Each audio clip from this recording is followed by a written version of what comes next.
everyone, this is Samya, and as you know that I am one of the passionate English language learners. So in this specific video, we are going to study English together where I will be using all the resources, all the tips and techniques which has been helping me to enhance the level of my fluency and get better at speaking in English. And there's something else which has motivated me so much to make this video. Actually, the thing is, since last couple of weeks, I am struggling a lot to be consistent. And the thing is that it's very hard for me to just follow every single routine every single day. And it has happened for the very first time that I'm struggling to read books, I'm struggling to journal, I'm struggling to speak in English, struggling to follow every single step. Because just a few days ago, a lot of things were happening, and now it's very difficult for me to just manage everything, like going back to my old routine and balancing my new schedule. Sometimes it seems like, okay, I'm not able to manage everything, and because of it, I always procrastinate, I always feel exhausted and tired. But somehow I convinced myself that no, you have to go back to your old routine, because in this way you can enhance your English, you can improve your language skills. So I decided that I really need to make this video where I will be following all the steps, because in this way I will be motivated that I have to film everything. So I need to follow every single routine.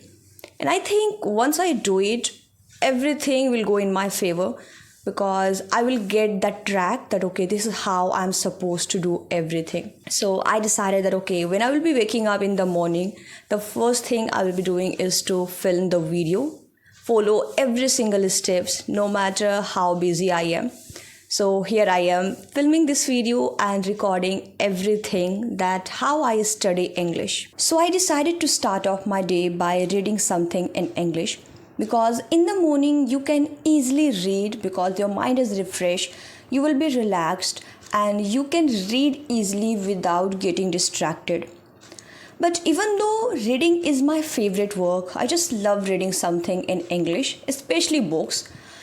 But still, I found it extremely difficult to just convince myself every single day that you have to read something in English or you have to read anything in English, because it will help you to enhance your vocabulary. It will also help you to get better understanding of grammar. Because when you read something in English, you're obviously supposed to focus on every single sentences.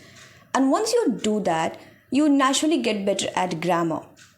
But it was really difficult for me to just convincing myself every single day that you have to read.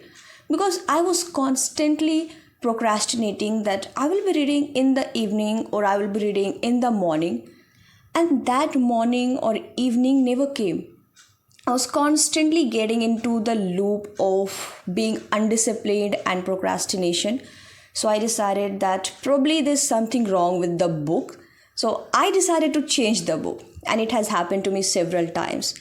Sometimes it happens that you have purchased a book, but you feel that probably this book is not good enough, or this book is not valuable enough, or not providing you the kind of information or knowledge you're looking for. And it happens.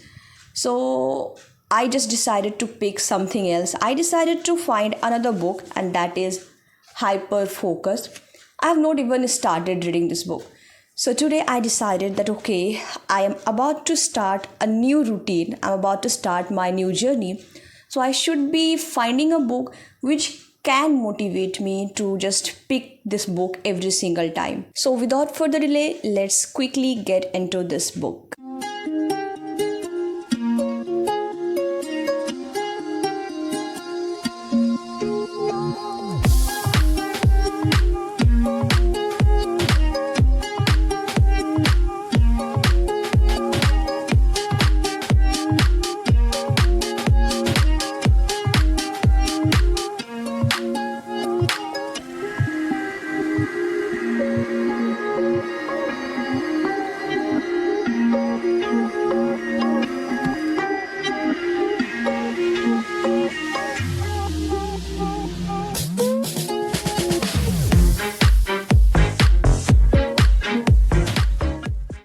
done reading right now, and to be very honest, I am feeling extremely productive. And I'm sure it happens to you guys as well, that once you wake up and do something meaningful, do something valuable, then you will feel productive throughout the day. So that's why I prefer to do especially reading in the morning, because once I get it done, I feel productive. Now I have some free time, so I decided that I will be listening something in English, because listening is also very important, and nowadays I have not been listening at all. So I need to get back to my old routine. I need to listen something in English so that I can get better at pronunciation. I can also be familiar with different types of sounds. I can get better at vocabulary as well. So there's a podcast I've been wanted to listen for a very long time, and I have even saved it so that I will be able to listen to it later. And I wasn't doing it because I was constantly procrastinating that, okay, I will be doing it later, I will be doing it tomorrow, that kind of thing. So that podcast is this one. Okay, so I just love watching Wear Biceps, especially listening to podcasts from this channel, because he covers varieties of topics. Like sometimes he will be speaking about mental health, sometimes he talks about entertainment, sometimes he speaks about history, geography, politics. Like if you're interested in any field, then you can go and listen to his podcast.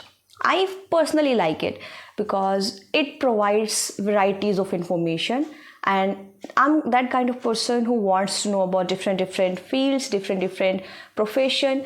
So it's kind of helpful to me.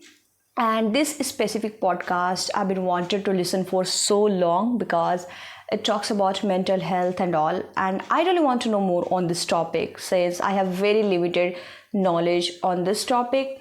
So first of all, I will be listening to this podcast, and then I will be explaining it in my own words. It's more like summarizing it in my own words. So I will be filming that as well, that how do I usually speak on any specific topic if I do not want to speak with others. If I want to practice on my own, then how do I summarize it in my own words?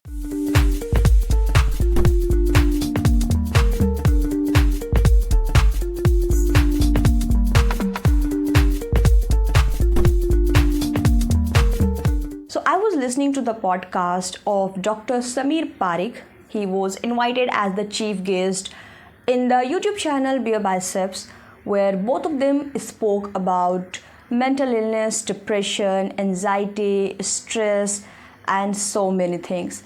And since I'm interested in this topic, so I just thought I should be listening to this podcast, because probably it might provide me so many new information which I'm not really aware of.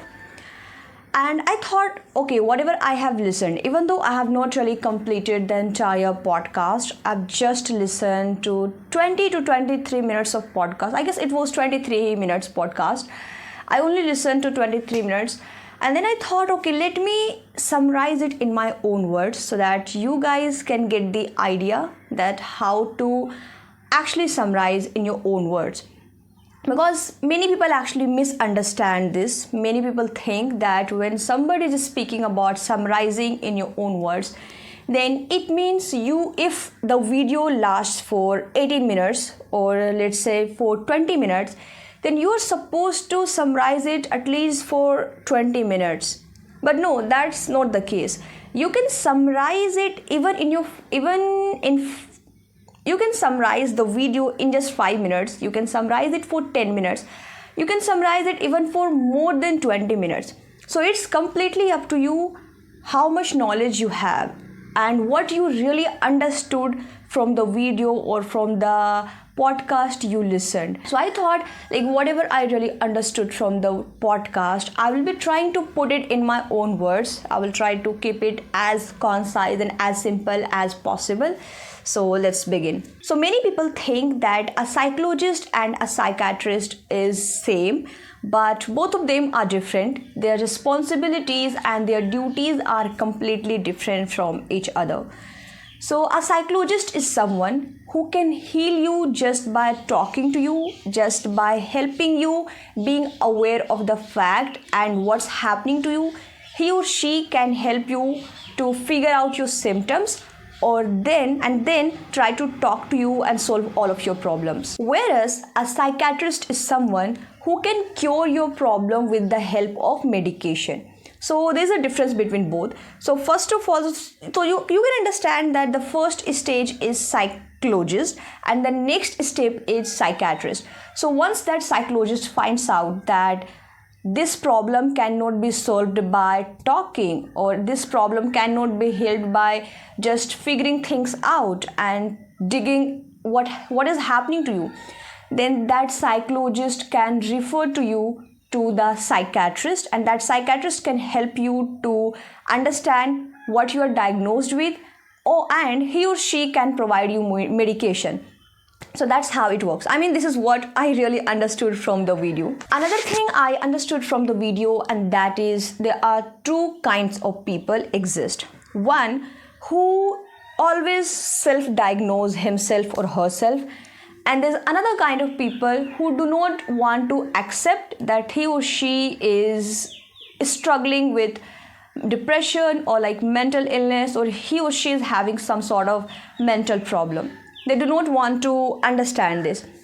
And that actually Dr. Samir Parikh said that he's feeling very bad for this generation, because most of the people, especially in urban city, in big cities, people try to self-diagnose. Even if they are feeling low, even if they are having a bad day, they are just sad, they would always try to use a term depressed. If somebody is feeling low, they would say, you know what, I'm feeling sad, I'm feeling a bit depressed. Whereas the definition of sadness and depression is completely different. So Dr. Samir Parikh was actually talking about it, that sadness is a feeling which is something pretty normal. Everybody goes through sadness. But depression is completely different in textbook, and especially in medicine and in science. But nowadays people have taken it so lightly that even if somebody is feeling angry, even if somebody is feeling sad or anxious, he or she is going to tell themselves that probably I am depressed, that's why it is happening to me. And there are different kinds of people who always try to blame you. If somebody mentions that I am actually going through depression, or I am having like panic attacks, anxiety attacks, then people always try to blame them that no, it's you. You are just trying to make yourself feel in this way. You are perfectly okay. But that's not true. Actually, there are so many people who are actually struggling with this problem. They're diagnosed with panic attacks, depression, they're going through anxiety, stress, but nobody really understands, and especially in tier 2 and tier 3 city. And I find it really funny that if you go to someone and talk about mental illness, talk about depression, they actually take it so lightly, and they will actually even make fun of you, that you are just trying to make yourself feel in this way. It's not a disease, it's not a problem and all. Actually, I could not summarize this topic in the way I wanted, because I have a very limited knowledge on this topic. I'm not really much aware of everything I spoke about. I just watched a video of 20 to 23 minutes and then tried to summarize it in my own words so that you can get the idea that how to do it. And on the top of that, nowadays I have not been practicing regularly. Like, I guess I spoke in English after 25 days. Like, the last video which I made was like, it was after 25 days. So obviously I lost my fluency a little bit, but that's okay. I hope you get the idea that how to summarize things in your own words, how to put it in your own words. You don't have to imitate every single thing. Just try to explore, just try to express yourself in the way you want. You don't even have to use the same vocabulary. You can express yourself and express your thoughts in the way you want. And the last step is journaling. Journaling is something a lot of people get confused with, because people have this question, and that is a major issue for them, that what to write. Whenever it comes to journaling, they always get confused with what am I supposed to write? But let me make this a bit simpler to you guys, because journaling is pretty simple and it can enhance your level of fluency. It can help you to get better at writing a skill as well. I can give you example of myself. So after waking up, I read, I listened something in English, I spoke in English. Now, when it comes to writing, I can write about these things, that what are the things I have done after waking up. What really motivated me to do these things? What exactly I learned from these things? What exactly I read, and after reading, what I really learned from it? What I listened, what I spoke, what kind of difficulties I have faced. I have hundreds of things to write about. So the next time whenever you sit to write, or whenever you make excuse that probably I do not have enough topics to write about, then just remind yourself that you have hundreds of things to write about. You just have to dig deeper. You just have to stretch your mind to think a little bit about what to really write, and then go for it.